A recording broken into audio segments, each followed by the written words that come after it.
Julian Rocks, one of Australia's best dive sites, located about 2.5 kilometres off the coast of Byron Bay. Known for its large schools of fish, incredible biodiversity, and less visibility on average than my pool after I don't clean it for 2 weeks. But it's also known for something else: sharks. Lots and lots of sharks. One good day out there and you can easily see 20 of them. From leopards to grey nurses and wobbegongs. Sadly though, sharks have gotten a bit of a bad rap lately. From people misunderstanding them when one bites someone, to the whole thing with a tornado.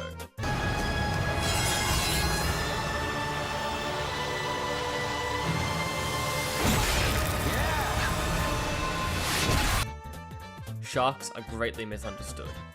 So I hope that this doco can help people to see that sharks are friendly and would never eat somebody. Unless really hungry. But I can't show you how friendly they are while sitting at my computer pretending to do schoolwork. What are you doing? Just doing my schoolwork. So there's only one option.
Now getting out there is great, but this is just the things I know off the top of my head and stuff I've stolen from Wikipedia.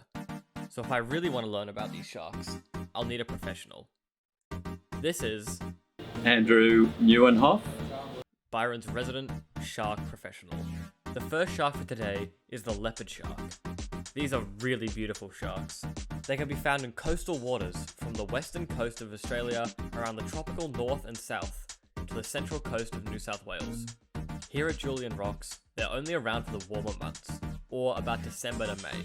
It's one of the biggest aggregation sites for leopard sharks in the world that we know of. They grow to be around 2.4 meters on average, but they can get up to be as big as 3.5 meters. Leopard sharks are around about 2.5 meters or a bit longer. In aquariums, they're known to live 25 years or so. They may live longer, or we suspect that they live longer than 25 years or so that they live in aquariums. They're slow swimmers with 5 gill slits, who tend to spend most of their time in shallow water, hanging about on the sandy floor. And they're one of the cool kinds of sharks who don't need a swim to breathe, as they're capable of pumping water into their own gills. These sharks also look really cool. They all have this brown spotted skin, and each shark has a unique pattern, which allows them to not only look cool, but also be easily identifiable, and it's also how they ward off potential predators. They're also incredibly friendly sharks, and the dive store here in Byron has a program to help identify the different sharks by photographing their sides. And Dr. David Robinson is a world-renowned shark scientist, and when he purchased Sundive in 2019, he was aware that there were leopard sharks here, but he didn't realise how many there were. So he thought it was a good idea to investigate them here further.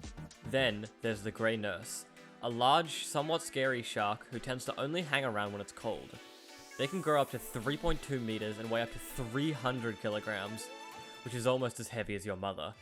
Grey nurses are another amazing shark, but they're totally different to the leopard shark because they just sort of hang there. They move very slowly, unless, of course, they get frightened or they get a scare. Then they just flick their tail and they're off like a rocket. They tend to hang around the sandy bottoms and can be found in North, East and West Australia, at depths from anywhere between 20 and 200 meters. These guys are pretty cool, if not a little scary looking, and they've got these messed up crooked teeth, meaning that worse than being scary, they're British. They are also very friendly and don't attack. Often. The other kind of shark is this, a wobbegong. These guys don't do much. As you can see, they have a brown coloured skin with little spots or patterns that lets them blend into their surroundings. So they kind of just sit on the ground for really long periods of time, before realising that they need to eat, where they will then do more exercise than me this year and swim about 6 meters. When they're moving, which you see rarely, it's a real attitude, it's a swagger. Yeah, I love those. There's actually 2 different kinds of wobbies on Julian, but they're pretty similar. One being the ornate wobby, which tends to hang out on rocks, and has all these cool patterns to help it stay hidden. These can grow to be about 120 centimeters. The other is the spotted wobby, which is larger, growing to about 150 to 180 centimeters. These sharks tend to just lay on the sandy bottom or on big rocks. Both of these sharks are really nice looking fish. It's always cool to see them hanging out, and it's nice to know that I'm not the only one who likes laying around for hours in the sand. These guys are also really friendly. Although they apparently bite people, I've never seen them move, let alone bite anyone. Now we get to the others. These are small, strange sharks, and I've never seen any of them in person. Nobody at the dive store seems to have either, so I'm kind of convinced they aren't real. Yeah, David gets very excited when he sees one because they're so rare. Generally you see them hiding under rocks, so it's rarely that you see them in the open, either of them, because they can live out of water for up to 18 hours, the blind shark. But this felt kind of one-sided. This person was giving their thoughts on sharks from a human perspective. I needed another angle.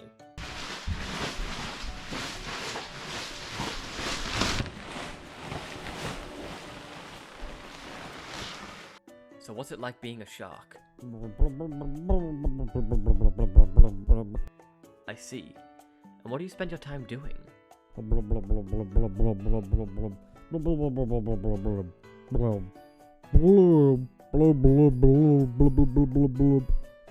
Thank you for coming here today. It must have been quite a trek getting here from the ocean.